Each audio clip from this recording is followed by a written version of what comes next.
Hi everybody. I hope you're well this Monday evening. It already seems like it's the middle of the week. I feel like I've done so much today. Yeah, it feels like more than just a Monday's worth of activity today, but in a good way, in a very good, positive way. So I'm just going to blather on for a couple of minutes and let people join if they want to. I've had a great morning this morning with the Mums in Business Association. Hi, Anu. Yeah, they just had a really lovely morning with Natasha Holland up at her studio and had such a giggle. I mean, what a fantastic way to start a week, having a good giggle with women of like minds and just having a blast. So yeah, it's been a good, productive, funny, happy day today. And I've just tried to persuade my daughter to blow dry my hair and she's not having any of it. So I might have to do that myself. So good evening and welcome to how to take back control of your imposter syndrome. And it's quite funny, I decided to do this last week. And then I've had something that I'm going to talk about later that's really given me some very current examples that I can share with you about imposter syndrome. And just to explain why I will look to my right, I tend to like to use slides so I don't blather on too much because I can talk. So I just use the slides and I'll refer to them every so often just to keep me right. In fact, I'm going to move them around just a touch so that I'm not looking too far. And if you can hear me, if you can put some hearts or whatever up, that would be fantastic. And then I know that you can hear me and I can see comments. At one point on Facebook Live, my comments disappeared, but I can see you at the moment, so that's great. Just to let you know, I do have a dog. I've got Gracie, my little dog. So if you hear a tap dancing pixie, that's her running around. She's actually having a bit of a snooze at the moment. And she may jump up and join me. I also have a cat. The cat sometimes comes up and joins me as well. And she might have a wander around in front of me, but we'll see how that goes on. That's Jessie, my lovely little cat. As I say, I am using slides and I will, if you're watching on replay, can you pop hashtag replay in the comments and then I know you're here and I can come in and interact with you. That'd be fantastic. And I think, oh, there you are. That was just, I don't know if you heard her, but that was Gracie there just going to say hello to the cat. So, as I say, we are going to be talking tonight about how to take back control of your imposter syndrome. For those of you that don't know me, I'm Steph Aduse and I coach female leaders and entrepreneurs who are busy juggling competing demands of home and work. They're trying to do it all and they are focusing on everyone and everything but themselves. Now, these women feel like they're constantly battling. They fear that they're not good enough and that they're going to be caught out. And they are always busy. They never have enough time to do what they need. So with compassion, with honesty and with just a sprinkling of humour, I support them to take back control and step into being a high value leader who is both competent and confident. And I do that by focusing on the things that really make a difference to create a high quality life. Now, I just want to say to everybody that I do have some calls on that are going at the moment. So if anything that you hear today kind of strikes a chord with you, you want to discuss it further, then grab one of those quick calls. So what I call my tea and cake calls, 20 minutes, half an hour, just to talk through a little bit of what's going on and to get to know each other. And I will pop a link in the comments box now and you can click onto that and you can get yourself an appointment straight away. So, imposter syndrome. Now, imposter syndrome may mean something to you, it may not. So I'm just going to briefly describe what imposter syndrome is. It's that feeling that you are not good enough, that you are a fraud, that everybody else is better than you. You may be sitting in a meeting, for example, and you're sitting there thinking, everybody who is here is better than me. I don't really know what I'm talking about. I want to say something or ask a question, but actually it's going to make it look like I don't know what I'm talking about because nobody else is talking about that element of it. And then somebody's going to turn around and say, see, I knew you didn't belong here. I have a little voice and it sits behind my right shoulder. So you'll see me quite often pointing over here when I'm talking about imposter syndrome. It sits behind my right shoulder and it just constantly talks to me. It's constantly saying really mean things to me. Now, I've worked a lot on my imposter syndrome, a lot. But I just want to give you some examples of what it used to do to me and what it still tries to do to me and why I have to be really vigilant. So, as I got more successful in my professional leadership career, my imposter voice, my creature's voice got louder and louder and louder. I remember when I got my first job as an assistant director, it was with the North East Ambulance Service. I had never worked in an ambulance service before. It was a very male-dominated environment. And I was offered the job. And of course, I had that instant reaction of, yes, I've done it, I've got it, I've made it. And then I got the, hang on a second, nobody else wanted this job. That's why you got it. I got the, you just did really well at interview by a fluke, and they were a bit desperate. That's why you got the job. I got the, actually, you're quite a good actress and you managed to con your way in there. But once you get the job, then they'll realise they made a mistake. And I started to believe that. And I've already spoken in the past about what I did to counteract that was I felt, well, I've got to be better than everybody else. I've got to work harder than everybody else. I've got to really give nobody any chance to be able to turn around and say, told you so. It told you so. So I was a fantastic assistant director of operations. I really was. But I was knackered and I was killing myself because I had to do everything. I had to be everything to everyone.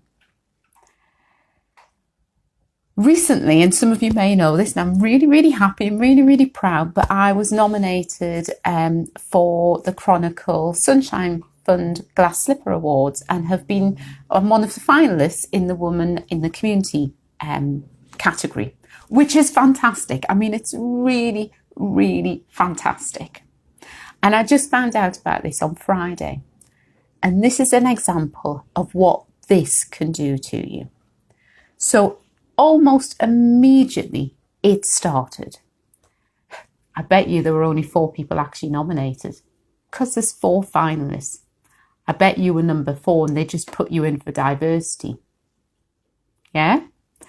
It was the, well, it's going out to public vote. Nobody's going to vote for you because the other finalists will be much better than you. It just started. I mean, full on crazy started getting at me. To the extent that had I not been really, really vigilant, I probably wouldn't have said anything for a couple of days about it. I wouldn't have allowed myself to celebrate. I would have sat there and thought, oh my God, this is going to be awful. I'm going to get to the award ceremony and I'm going to have got virtually no votes at all apart from a few nice friends who have voted for me. That is what that voice can do for you. It can take away your success. At a time when you should be really celebrating and really saying, you know what, I've done bloomin' well here. That voice can just strip that away from you. And with stripping away that celebration and that recognition, what it can also do is it can take away your confidence, your self-esteem, and your drive to do more and do better. Or it has the opposite effect and pushes you into thinking that you have to do more, and it takes away from the rest of your life. My little creature, even though I'm really vigilant and really aware, kicked in. Exactly, Emma, the thief of joy. That is a really good term for it. Now, because I'm really vigilant, and because I'm really experienced in dealing with this, I didn't let that happen. But it does, it undermines your confidence.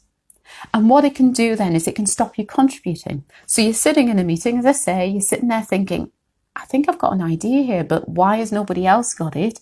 Oh, the reason nobody else has got it is because it's a stupid idea and you don't know what you're talking about. And the second you open your mouth, people are going to realize you don't know what you're talking about.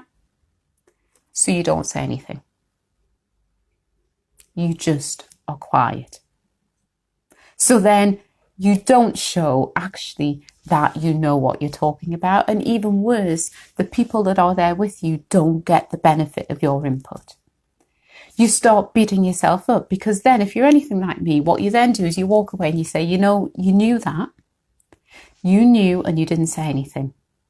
And then somebody 10 minutes later said what you were going to say and they got all the praise. And yet you knew that and you didn't say it. You're so stupid. You don't deserve to be here because you haven't got the confidence to do the role. Yeah. And so it's just feeding that creature. It's feeding that voice. You then think, well, I need to be better. So I'm going to do more research. I'm going to do more qualifications, because if I've got more qualifications, then I'll know what I'm talking about. And I can prove to people that I know what I'm talking about. So all of that time that you haven't got anyway because you're really busy is taken up doing stuff that you really don't need to do, because what's happening is this is telling you that you're not good. I'm sorry, I've got a bit of hair that just keeps coming down there. It won't stay back. Yeah, so it's just going to keep taking away precious time that you could have just enjoying yourself. Spending time with your family, with people that you love, doing stuff that you enjoy. And then one of the worst things that I believe is that it can stop you going for opportunities. Most of you will know about the gender pay gap. And one of the reasons I think that this has come about is because we don't believe that we are worth what we're getting anyway, because this is telling us that we're not. So then we don't ask for more. Or when we do ask for more, we think, well, we better not ask for too much, because if we do, people will start questioning why we're here. They'll recognise that we shouldn't be here and it's all over. We've been found out. Now, don't get me wrong, there's a lot of reasons for the gender pay gap, but part of it is that we do not have that confidence to speak out and to say, I deserve this. Does this sound familiar? People kind of recognise what I'm saying here. I kind of hope you don't in some ways, but I'm sure that you do, because it is so common. So, as I say, I have worked a lot on imposter syndrome. I've done a lot of it personally because I had to. I just had to do that work because it was stealing from me what I deep down believed I could achieve. Deep down, I knew I was good. I was getting the feedback I was good, but I didn't quite believe it because I had something telling me constantly that I wasn't up to the job. And because I know that that voice is there, because I recognise it, because I notice it, I refuse to listen to it. So on Friday, when it started telling me that there were only 4 people that's full on crazy. There were only 4 people nominated for the award, so you had to be a finalist. I mean, what? In the past, though, I would have really let that get to me. And I just sat and I thought, you are a crazy creature. Get out. You're really just desperate now. You are so desperate to get in my head that you are coming up with the most idiotic stuff. Get out, give it a good slap and get rid of it. And I want you to imagine being able to be confident in your right to be where you are. Confident in your right to have that recognition and the acclaim that you have. Confident in the fact that you deserve it. I want you to imagine someone saying to you, you know what, that was a really fantastic piece of work. Be it something you've made, be it something you've created, be an idea, whatever. But imagine that. Imagine somebody saying that was fantastic. And instead of going, oh, well, it was a team effort, really. And, well, did you spot there was a typo on the 4th page? And instead of doing that, you just say, thank you. Or even better, and I love this one, saying, I know, thank you. There's a couple of these things. When I do these, I literally get goosebumps, and that's one of them. That the confidence, you'll have to try it one day. Just say it to yourself. Just imagine somebody who's praised you for something, and you just say, I know, thank you. It's such an amazing feeling. And to believe it, that's a thing, to actually believe it. You do know that that is a great piece of work. Imagine, and this is the other one that gives me goosebumps, imagine being able to say, this is what I'm worth, and this is what I'm going to get. I've done it recently. Those of you that are members of my group will know my slight obsession with Idris Elba. Now, I've said it's not actually Idris Elba. It's just somebody who looks like him and acts like I imagine he acts when he's being really lovely. That's what I'm after. And that's what I'm worth. That is what I'm worth. And that is what I'm going to get. Now, when it comes to income, which is probably slightly more important than Idris Elba. I can't believe I've just said that. But income, this is what I'm worth, and this is what I'm going to get. If you're self-employed, being able to say, you know what, this is what I am worth for that product, for that time, for that service, whatever it is. And this is what I'm going to get. And I'm not going to sit there and undermine myself. I think I've told people before, when I used to talk about coaching, I used to have the amount of money here in my head. And this is how much a coaching session cost. And then somewhere between here and here, it would suddenly reduce massively and it would come out as something different. And I would think, how did that happen? Where did that come from? Not anymore. This is what I know I am worth, and this is what I'm going to get. It is possible if you control that voice, if you control your creature, if you control your imposter syndrome. So I always give a little tip, and this is the tip that I give, and there's a reason for this. At the moment, your voice is probably talking to you, 80% of the day. And it's talking and it's talking and it's talking. And you're just not listening to it, but you're hearing it. So it's like having the radio on in the background. It's like, I don't know if any of you fall asleep to the radio or to podcasts or anything like that. It's like that. It's going on in the background, but you're not really noticing it. You're not paying attention to it, but you're hearing it. So you are hearing what it is saying to you without you noticing it's there. So then you don't recognize that it's not actually you. You believe it's you. Now, hang on. I know it's you. I'm not that crazy. I do know it's you, and I know it's your voice. But you've got to start detaching it from you. So you're thinking, this is just what I am. I am useless. I am a fraud. I am not good enough. What I want you to do for the next couple of days is to really notice when your voice is speaking to you. Don't listen to it. Just notice it. Now, you might want to do that in a number of ways. You might want to just have a little tally chart going and say, oh, yeah, again and again and again. You might just want to go, oh, there it is.